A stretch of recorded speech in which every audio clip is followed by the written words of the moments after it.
MLC Rajendra ಕೊಲೆಗೆ ಸುಪಾರಿ case audio ಸಾಕ್ಷ್ಯ ಪಡೆದ ಪೊಲೀಸರು. ಮೊದಲ ಬಾರಿಗೆ ಆರ್ಎಸ್ಎಸ್ ಕಚೇರಿಗೆ ಪ್ರಧಾನಿ ಭೇಟಿ. ಮನ್ ಕಿ ಬಾತ್ನಲ್ಲಿ ವಿದ್ಯಾರ್ಥಿಗಳಿಗೆ ಕಿವಿ ಮಾತು. ಎಲ್ಲವನ್ನ ನೋಡ್ತಾ ಹೋಗೋಣ ಕರ್ನಾಟಕ ಟಾಪ್ 20ಯಲ್ಲಿ. ಸಚಿವ ರಾಜಣ್ಣ ಮೇಲೆ ಹನಿ ಟ್ರಾಪ್ ಯತ್ನ ಕೇಸಲ್ಲಿ ದಿನಕ್ಕೊಂದು ಟ್ವಿಸ್ಟ್ ಸಿಗ್ತಿದೆ. ಹನಿ ಟ್ರಾಪ್ ಯತ್ನ ಕೇಸ್ಗೆ ರಾಜಣ್ಣ ಕೊಲೆ ಟ್ವಿಸ್ಟ್ ಕೊಟ್ಟಿದ್ದಾರೆ. ಆದರೆ ಕೊಲೆ ಸುಪಾರಿ ಮೇಲೂ ಸಾಕಷ್ಟು ಅನುಮಾನ ಶುರುವಾಗಿದೆ. ಈಗಾಗಲೇ ದೂರು ನೀಡಿರುವ ಸಚಿವ ರಾಜಣ್ಣ ಪುತ್ರ ರಾಜೇಂದ್ರ ಸಾಕಷ್ಟು ಸಾಕ್ಷ್ಯಗಳನ್ನು ಪೊಲೀಸರಿಗೆ ಒಪ್ಪಿಸಿದ್ದಾರೆ. ಈ ಮಧ್ಯೆ ಸಚಿವ ರಾಜಣ್ಣ ಪುತ್ರ ರಾಜೇಂದ್ರ ಹತ್ಯೆಗೆ ಯತ್ನ ಪ್ರಕರಣ ತನಿಖೆಯನ್ನು ಖ್ಯಾತಸಂದ್ರ ಪೊಲೀಸರು ಚುರುಕುಗೊಳಿಸಿದ್ದಾರೆ. ರಾಜೇಂದ್ರ ಅವರು ಆರೋಪ ಮಾಡಿದ ಹಾಗೆ 18 ನಿಮಿಷಗಳ ಆಡಿಯೋವನ್ನ ಪೊಲೀಸರು ವಶಕ್ಕೆ ಪಡೆದಿದ್ದಾರೆ. ಆಡಿಯೋದಲ್ಲಿ ಇಬ್ಬರ ಮಾತಿನ ಸಂಭಾಷಣೆ ಇದ್ದು, ಆ ಸಂಭಾಷಣೆ ಬಗ್ಗೆ ಒಂದಿಷ್ಟು ಸ್ಪಷ್ಟನೆ ಸಿಗಬೇಕಿದೆ. ಈಗಾಗಲೇ ರಾಜೇಂದ್ರ ಆರೋಪ ಮಾಡಿದ ಹಾಗೆ ಸೋಮ ಮತ್ತು ಭರತ್ ಮಾತುಕತೆನ ಅಂತ ಪರಿಶೀಲನೆ ನಡೆಸ್ತಾ ಇದ್ದಾರೆ. ಇದರ ಜೊತೆಗೆ ಆಡಿಯೋವನ್ನ ಎಫ್ಎಸ್ಎಲ್ಗೆ ಕಳುಹಿಸಿ ಪರಿಶೀಲನೆ ನಡೀತಾ ಇದೆ. ರಾಜ್ಯ ರಾಜಕೀಯದಲ್ಲಿ ಹನಿ ಟ್ರಾಪ್ ಯತ್ನ ಕೇಸ್ ಸಂಚಲನ ಮೂಡಿಸಿದೆ. ಇದೀಗ ಸಚಿವ ರಾಜಣ್ಣರನ್ನ ಸೇವ್ ಮಾಡಿಕೊಳ್ಳಲು ರಾಜಣ್ಣ ಆಪ್ತರು ಸೇವ್ ರಾಜಣ್ಣ ಅಭಿಯಾನ ಶುರು ಮಾಡಿಕೊಂಡಿದ್ದಾರೆ ಎನ್ನಲಾಗಿದೆ. ಈ ವಿಚಾರದಲ್ಲಿ ಆಪ್ತ ಸಚಿವರುಗಳಿಬ್ಬರು ಸಿಎಂ ಬಳಿ ಮಾತನಾಡಿದ್ದಾರಂತೆ. ಇನ್ನು ರಾಜಣ್ಣ ಹೇಳಿಕೆ ಉದ್ದೇಶ ಏನೇ ಆಗಿದ್ರೂ ಕಷ್ಟದಲ್ಲಿ ಅವರನ್ನ ಕೈಬಿಡೋದು ಸರಿಯಲ್ಲ. ದೆಹಲಿ ಪ್ರವಾಸದಲ್ಲಿ ರಾಜಣ್ಣ ಮ್ಯಾಟರ್ ಮುಖ್ಯವಾಗಿ ಚರ್ಚೆ ಆದರೆ ಅವರ ಸಮಸ್ಯೆ ಹೈಕಮಾಂಡ್ಗೆ ಮನವರಿಕೆ ಮಾಡಿಕೊಡಿ. ಹೈಕಮಾಂಡ್ ಸೂಚನೆ ನೀಡಿದರೂ ಹನಿ ಟ್ರಾಪ್ ವಿಚಾರದಲ್ಲಿ ದೂರು ಕೊಡಲಿಲ್ಲ. ಇದನ್ನೇ ಮುಂದಿಟ್ಕೊಂಡು ಹೈಕಮಾಂಡ್ ಕ್ರಮಕ್ಕೆ ಮುಂದಾಗದಂತೆ ನೋಡಿಕೊಳ್ಳಿ. ರಾಜಣ್ಣ ಅತ್ಯಾಪ್ತ ಇಬ್ಬರು ಸಚಿವರು ಪ್ರತ್ಯೇಕವಾಗಿ ಸಿಎಂ ಭೇಟಿ ಮಾಡಿ ಮನವರಿಕೆ ಮಾಡಿಕೊಡುವ ಪ್ರಯತ್ನ ಮಾಡಿದ್ದಾರೆ ಎನ್ನಲಾಗಿದೆ. ಇತ್ತ ಸಚಿವ ರಾಜಣ್ಣ ಪುತ್ರ ಪರಿಷತ್ ಸದಸ್ಯ ರಾಜೇಂದ್ರ ಸುಪಾರಿ ಕಿಲ್ಲಿಂಗ್ ಯತ್ನದ ದೂರು ನೀಡಿದ್ದಾರೆ. ಆದರೆ ಈ ದೂರಿನ ತನಿಖೆ ಪಕ್ಷದವರೆಗೆ ಬಂದು ನಿಂತು ಪಕ್ಷಕ್ಕೆ ಮುಜುಗರ ಆಗುವ ಹಂತಕ್ಕೆ ಬಂದ್ರೆ ಏನು ಮಾಡುವುದು ಎಂಬುದೇ ಕೈಪಡೆಯ ಆತಂಕ ಎನ್ನಲಾಗಿದೆ.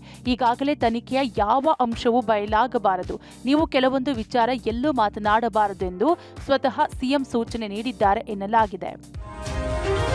ಪ್ರಧಾನಿ ನರೇಂದ್ರ ಮೋದಿ ಪ್ರಧಾನಿಯಾದ ಬಳಿಕ ಮೊದಲ ಬಾರಿಗೆ ಆರ್ಎಸ್ಎಸ್ ಪ್ರಧಾನ ಕಚೇರಿಗೆ ಭೇಟಿ ಕೊಟ್ಟಿದ್ದಾರೆ. ಮಹಾರಾಷ್ಟ್ರ ಮುಖ್ಯಮಂತ್ರಿ ದೇವೇಂದ್ರ ಫಡ್ನವೀಸ್ ಹಾಗೂ ಕೇಂದ್ರ ಸಚಿವ ನಿತಿನ್ ಗಡ್ಕರಿ ನಾಗ್ಪುರ ವಿಮಾನ ನಿಲ್ದಾಣದಲ್ಲಿ ಪ್ರಧಾನಿ ನರೇಂದ್ರ ಮೋದಿ ಅವರನ್ನ ಸ್ವಾಗತಿಸಿದರು. ಬಳಿಕ ಆರ್ಎಸ್ಎಸ್ ಕಚೇರಿಗೆ ತೆರಳಿದ ಮೋದಿ ಆರ್ಎಸ್ಎಸ್ ಸಂಸ್ಥಾಪಕ ಡಾಕ್ಟರ್ ಕೇಶವ್ ಬಲಿರಾಮ್ ಹೆಡ್ಗೇವಾರ್ ಪುಷ್ಪ ನಮನ ಸಲ್ಲಿಸಿದರು. ಇನ್ನು ಸ್ಮೃತಿ ಮಂದಿರದ ಭೇಟಿಗಾರರ ಪುಸ್ತಕದಲ್ಲಿ ಹೆಡ್ಗೇವಾರ್ ಮತ್ತು ಗುರುಜಿ ಗೋಲ್ವಾಲ್ಕರ್ ಅವರು ಆರ್ಎಸ್ಎಸ್ನ 2 ದೃಢ ಸ್ತಂಭಗಳು ಅಂತ ಮೋದಿ ಉಲ್ಲೇಖಿಸಿದ್ದಾರೆ. ಸ್ಮೃತಿ ಮಂದಿರಕ್ಕೆ ಭೇಟಿ ನೀಡಿದಾಗ ನನಗೆ ಭಾವುಕತೆಯ ಅನುಭವ ಆಯಿತು. ಈ ಸ್ಥಳವು ರಾಷ್ಟ್ರ ಸೇವೆಗೆ ಪ್ರೇರಣೆ ನೀಡುತ್ತೆ ಅಂತ ಬರೆದಿದ್ದಾರೆ. ಈ ಮಧ್ಯೆ ನಾಗ್ಪುರದಲ್ಲಿ ಹಲವು ಅಭಿವೃದ್ಧಿ ಯೋಜನೆಗಳಿಗೆ ಚಾಲನೆ ಕೊಟ್ಟರು. ಮಾಧವ್ ನೇತ್ರಾಲಯ ಪ್ರೀಮಿಯಂ ಸೆಂಟರ್ಗೆ ಶಂಕುಸ್ಥಾಪನೆ ಮಾಡಿದ್ರು. ಜೊತೆಗೆ ಸೋಲಾರ್ ಡಿಫೆನ್ಸ್ ಅಂಡ್ ಏರೋಸ್ಪೇಸ್ಗೆ ಭೇಟಿ ಕೊಟ್ಟು ಲಿಮಿಟೆಡ್ ಲೋಯಿಟ್ರಿಂಗ್ ಮ್ಯೂನಿಷನ್ ಟೆಸ್ಟಿಂಗ್ ರೇಂಜ್ ಮತ್ತು ಯುಎವಿ ರನ್ವೇ ಸೌಲಭ್ಯವನ್ನು ಉದ್ಘಾಟಿಸಿದ್ರು.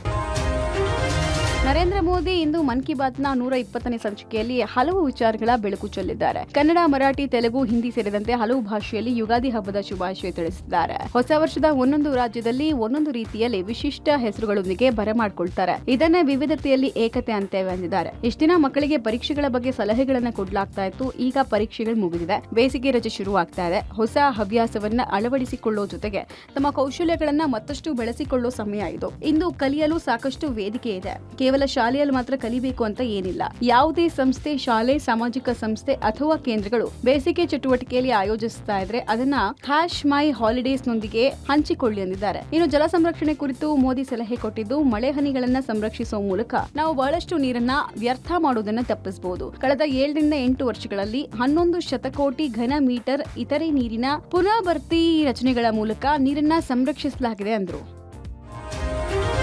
ಕೌಟುಂಬಿಕ ಕಲಹ ಹಿನ್ನೆಲೆಯಲ್ಲಿ ಪತ್ನಿ ಹಾಗೂ ನಾದಿನಿ ಮೇಲೆ ಮಾರಣಾಂತಿಕ ಹಲ್ಲೆ ನಡೆಸಿರುವ ಘಟನೆ ರಾಯಚೂರಿನ ಏಗನೂರು ಎಂಬಲ್ಲಿ ನಡೆದಿದೆ. ಆರೋಪಿ ಪತಿ ತಿಮ್ಮಪ್ಪ ತವರು ಮನೆಯಲ್ಲಿದ್ದ ಪತ್ನಿ ಪದ್ಮ ಹಾಗೂ ನಾದಿನಿ ಭೂದೇವಿ ಮೇಲೆ ಮಚ್ಚಿನಿಂದ ಹಲ್ಲೆ ಮಾಡಿ ಅಟ್ಟಹಾಸ ಮೆರೆದಿದ್ದಾನೆ. ಮೊದಲನೇ ಪತ್ನಿ ಪದ್ಮಗೆ 4 ಮಕ್ಕಳಿದ್ದು ಡೈವರ್ಸ್ ಕೊಡದೆ ತಿಮ್ಮಪ್ಪ 2ನೇ ಮದುವೆಯಾಗಿದ್ದ. ಹೀಗಾಗಿ ಜೀವನಾಂಶ ಕೋರಿ ಪತ್ನಿ ನ್ಯಾಯಾಲಯದ ಮೆಟ್ಟಿಲೇರಿದ್ಲು. ಅಲ್ಲದೆ ಪತ್ನಿಗೆ ತಿಳಿಯದಂತೆ ತಿಮ್ಮಪ್ಪ ಜಮೀನು ಮಾರಾಟ ಮಾಡಿದ್ದ. ಜಮೀನು ವಿಚಾರಕ್ಕೆ ಪತ್ನಿ ಪದ್ಮ ತಕರಾರು ಹಾಕಿದ್ಲು. ಇದೇ ವಿಚಾರಕ್ಕೆ ಜಗಳ ತೆಗೆದು ಪತ್ನಿ ಮೇಲೆ ಹಲ್ಲೆ ಮಾಡಿದ್ದಾನೆ. ಅಕ್ಕನ ಮೇಲಿನ ಹಲ್ಲೆ ತಡೆಯಲು ಹೋದ ತಂಗಿ ಭೂದೇವಿ ಮೇಲೂ ಹಲ್ಲೆಯಾಗಿದೆ. ಭಯಾನಕ ದೃಶ್ಯ ಸಿಸಿಟಿವಿಯಲ್ಲಿ ಸೆರೆಯಾಗಿದೆ. ಸದ್ಯ ಆರೋಪಿ ತಿಮ್ಮಪ್ಪನನ್ನ ರಾಯಚೂರು ಗ್ರಾಮೀಣ ಪೊಲೀಸರು ಬಂಧಿಸಿದ್ದಾರೆ.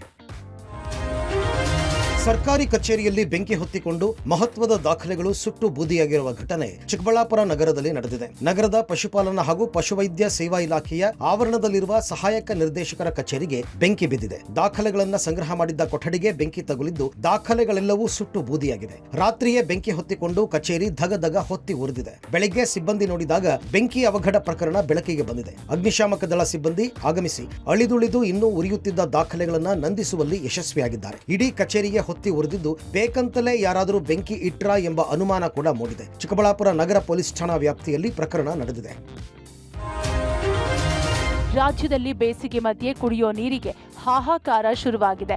ಇದೀಗ ಆರೋಗ್ಯ ಸಚಿವ ದಿನೇಶ್ ಗುಂಡೂರಾವ್ ಅವರ ಕ್ಷೇತ್ರದಲ್ಲಿ ನೀರಿನ ಅಭಾವ ಸೃಷ್ಟಿಯಾಗಿದೆ. ಕೆಪಿ ಅಗ್ರಹಾರ, ಭುವನೇಶ್ವರಿ ನಗರ, ಕೇಶವನಗರ ಸೇರಿ ಹಲವು ಏರಿಯಾಗಳಲ್ಲಿ ಕಾವೇರಿ ನೀರು ಸಿಗದೆ ಜನ ಪರದಾಡ್ತಿದ್ದಾರೆ. ಮಧ್ಯರಾತ್ರಿ ಕಾವೇರಿ ನೀರು ಬಿಡ್ತಿದ್ದು ಜನ ನಿದ್ರೆ ಮಾಡದೆ ಮಧ್ಯರಾತ್ರಿ ತನಕ ಕಾಯ್ತಿದ್ರೆ ಕೇವಲ ಅರ್ಧ ಗಂಟೆ ಮಾತ್ರ ನೀರು ಬಿಡ್ತಿದ್ದಾರಂತೆ. ಇದರಿಂದ ನಿದ್ದೆಯೂ ಇಲ್ಲದೆ ನೀರೂ ಇಲ್ಲದೆ ಹೈರಾಣಾಗಿದ್ದಾರೆ. ಮೊದಲು 2 ದಿನಕ್ಕೊಮ್ಮೆ ನೀರು ಪೂರೈಕೆ ಮಾಡ್ತಿದ್ರಂತೆ. ಈಗ ಪ್ರತಿನಿತ್ಯ ನೀರು ಬಿಟ್ಟರು ಕೇವಲ ಅರ್ಧ ಗಂಟೆ 1 ಗಂಟೆ ಮಾತ್ರ ನೀರು ಪೂರೈಕೆ ಮಾಡಲಾಗ್ತಿದೆ. ಎತ್ತರದ ಪ್ರದೇಶಗಳಲ್ಲಿ ಇರುವ ಮನೆಗಳಿಗೆ ಪೂರೈಕೆಯನ್ನೇ ಆಗ್ತಿಲ್ಲ. ಈ ಬಗ್ಗೆ ಜಲಮಂಡಳಿ ಅಧಿಕಾರಿಗಳು ಮಾತ್ರ ಡೋಂಟ್ ಕೇರ್ ಅಂತಿದ್ದಾರೆ. ಇನ್ನು ನೀರು ಸಿಗದಿದ್ರೂ ಬಿಲ್ ಮಾತ್ರ ಪ್ರತಿ ತಿಂಗಳು ಸರಾಸರಿನೇ ಬರುತ್ತೆ. ನೀರೇ ಕೊಡೋದಿಲ್ಲ ಅಂದ್ಮೇಲೆ ನಾವ್ಯಾಕೆ ಬಿಲ್ ಕಟ್ಟಬೇಕು ಅಂತ ಆಕ್ರೋಶ ಹೊರಹಾಕ್ತಿದ್ದಾರೆ. ಮಕ್ಕಳ ಶಿಕ್ಷಣದ ಗುಣಮಟ್ಟ ಹೆಚ್ಚಿಸಲು ಹಾಗೂ ದುರ್ಬಳಕೆಗೆ ಕಡಿವಾಣ ಹಾಕಲು ಶಿಕ್ಷಣ ಇಲಾಖೆ ಮಾಸ್ಟರ್ ಪ್ಲಾನ್ ರೂಪಿಸಿದೆ. ಇನ್ಮುಂದೆ ವಿದ್ಯಾರ್ಥಿಗಳಿಗೆ ಶಾಲೆಯಲ್ಲಿ ಫ್ಯಾಷನ್ ಹಾಜರಾತಿ ಕಡ್ಡಾಯ ಮಾಡಿದೆ. ಕ್ಲಾಸ್ಗೆ ಚಕ್ಕರ್, ಊಟಕ್ಕೆ ಹಾಜರೆನ್ನುವ ವಿದ್ಯಾರ್ಥಿಗಳ ಆಟಕ್ಕೆ ಬ್ರೇಕ್ ಬೀಳಲಿದೆ. ಇದೊಂದೇ ಅಲ್ಲ, ವಿದ್ಯಾರ್ಥಿಗಳಿಗೆ ಸರ್ಕಾರ ನೀಡುವ ಯಾವುದೇ ಸವಲತ್ತು ಮಿಸ್ ಆಗದಂತೆ ಸಿಗುವಂತೆ ಕ್ರಮಕ್ಕೆ ಈ ಫೇಸ್ ಅಟೆಂಡೆನ್ಸ್ ಸಹಕಾರಿಯಾಗಲಿದೆ. ಮೊಟ್ಟೆ ಆಹಾರ ಕಲಿಕೆಗೆ ಅಟೆಂಡೆನ್ಸ್ ಫುಡ್ ಮಿಸ್ಯೂಸ್ ಆಗದಂತೆ ಅಕೌಂಟಬಿಲಿಟಿ ಇಡಲು ಶಿಕ್ಷಣ ಇಲಾಖೆ ಮುಂದಾಗಿದೆ. ಈಗಾಗಲೇ ಸಾಫ್ಟ್ವೇರ್ ಕಂಪನಿಗಳ ಜೊತೆ ಮಾತುಕತೆಯಾಗಿದ್ದು ಸರ್ಕಾರಿ ಶಾಲೆಗಳಲ್ಲಿ ಈ ಫೇಶಿಯಲ್ ಸ್ಕ್ರೀನಿಂಗ್ ಅಳವಡಿಸಲು ಇಲಾಖೆ ಮುಂದಾಗಿದೆ. ಮೊಬೈಲ್ ತಂತ್ರಜ್ಞಾನದ ಮೂಲಕ ವಿದ್ಯಾರ್ಥಿಗಳ ಫೇಷನ್ ಹಾಜರಾತಿ ದಾಖಲಾತಿಗೆ ಇಲಾಖೆ ಮುಂದಾಗಿದೆ. ಈ ಮೂಲಕ ಪ್ರತಿದಿನ ವಿದ್ಯಾರ್ಥಿಗಳ ದಾಖಲಾತಿ ಹಾಗೂ ಎಷ್ಟು ಮಕ್ಕಳು ಶಾಲೆಗೆ ಬರ್ತಿದ್ದಾರೆ, ಎಷ್ಟು ಗೈರು ಹಾಜರಾತಿ ಎಂಬ ಕಂಪ್ಲೀಟ್ ಮಾಹಿತಿ ಇಲಾಖೆಗೆ ತಿಳಿಯಲಿದೆ.